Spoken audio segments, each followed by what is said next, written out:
Welcome to BMBBH News with Kev. News without the WS. Hello, everyone. And first off, I would like to say thanks for supporting the channel. It really means a lot. But if you haven't, go below the screen, hit that subscribe button, hit the notification bell, and you will know when I upload these news stories without the WS. So let's take a look at this one. This one is very scary, and I think should be seen as a warning sign to unsuspecting young ladies out there.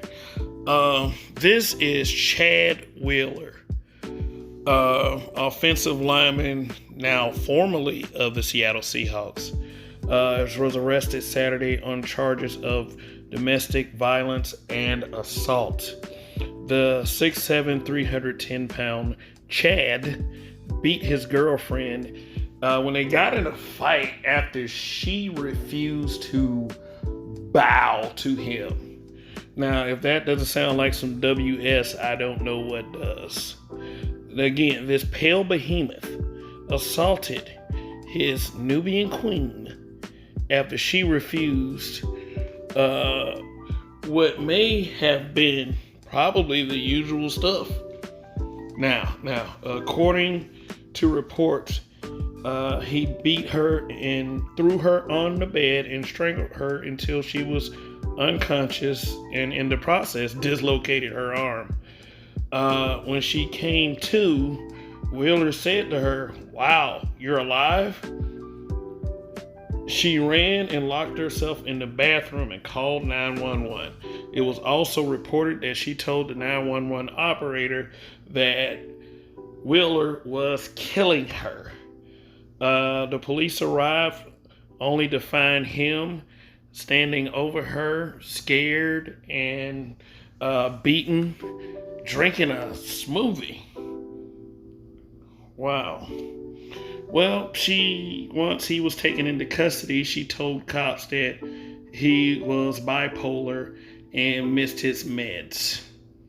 He was arrested and charged and was on a bond of $400,000. He is currently out on bond and is crying on Twitter. Now, crying works very effectively for Becky's and Karen's, but I don't think it would work as well for him, but we shall see. But so far, the Seattle Seahawks has released Wheeler, the Chad, and has condemned domestic violence, which a lot of people feel like that wasn't enough for some reason. Yeah, enough would be for him to never play in the NFL again. But since he is in free agency and we have short-term memories when it comes to pale dudes, and especially when they victimize black people, he'll probably be on another team within the next year or two, talking about he went to therapy and he's sorry, because we are so hard-pressed to keep punishing guys like these now. Let's say if the shoe was on the other foot, yes, he would be like Ray Rice. He would be ostracized from ever playing again. And but who knows? Maybe all the crying on Twitter might not work. But anyway, this next part right here is going to be hard for me to say, okay? But it has to be said, and it's going to be hard for some people to take it, but it has to be said, again. This goes to the swirl nation, the divest communities, these defeated black men who tell their daughters that black men aren't good enough for them. Stop failing your sisterhood. Like, pretending that it's not bitterness to send young ebony sisters to dangerous Chads because of the color of their skin. Yeah, toxic men, dangerous men come in all colors. Life isn't fair. We plan for certain things to happen, and certain plans go awry. That's just the nature of things. So there's no real way to be sure. But if you're directing traffic toward that way, whatever happens, you're kind of responsible for. So stop endangering our sisters. We have all these protect black women narratives out there, and these narratives are out there because it's the charge that black men aren't protecting black women, and that is just not the case. I mean, we protect black women enough, but when they decide to divest and not be around us, we can't protect them, especially when they're around them. In the middle of nowhere. You know, crazy. If you're going to be around a crazy Chad and there's no black man in a Power Ranger suit, then just beware. I'm sorry. You know, we have enough craziness going on in our world. Why add to it by putting yourself and each other in danger?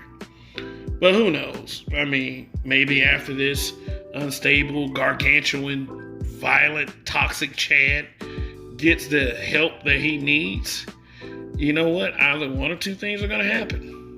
She will either forgive him and take him back, like Ray Rice's woman did. And, you know, Ray Rice's woman even married him. And scoffs at the public for ruining her husband.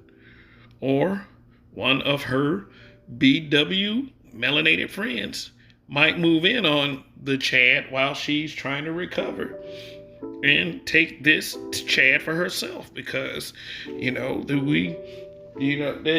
we're so quick to forgive. In the middle of nowhere. So, you know, let's face it. If the shoe was on the other foot, it wouldn't be like that. This man would be under a prison right now. But only time will tell.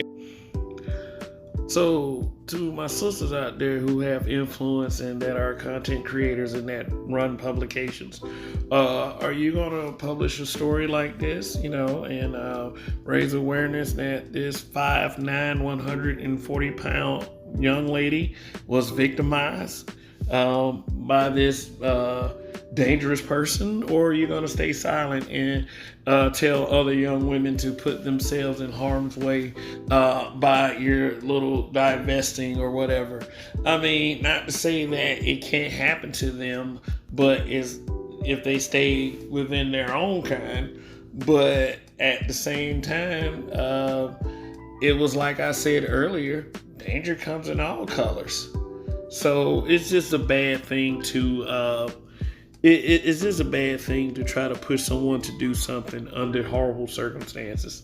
And this young lady here is lucky to be alive. So let's just hope that we can just raise more awareness to the issue of domestic violence and not try to isolate it and just put it off on a specific set of people. That's all I'm saying at the end of the day.